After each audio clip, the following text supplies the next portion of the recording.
ishtirokchilar bilan o'ynamoqchi bo'lamiz. Faqatgina tribunada o'tirgan aziz mehmonlarimiz va sportchilarimiz murabbiylardan so'ragan bo'lardik. Qiyg'irlar va qarsaklarni juda ham chiroyli holatda taqdim qilishligingizni so'ragan bo'lardik.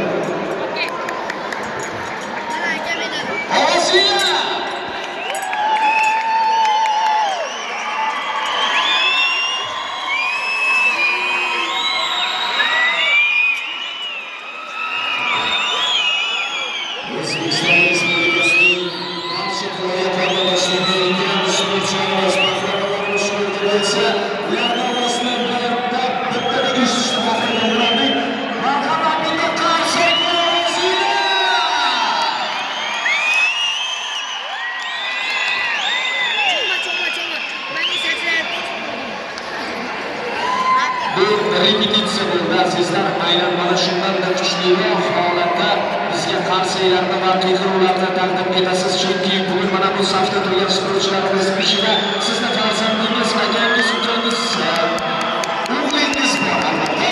Chunki ular uchun juda ham chiroyli holatda qiyg'iruvlar, qarsaklar talab bo'ladi.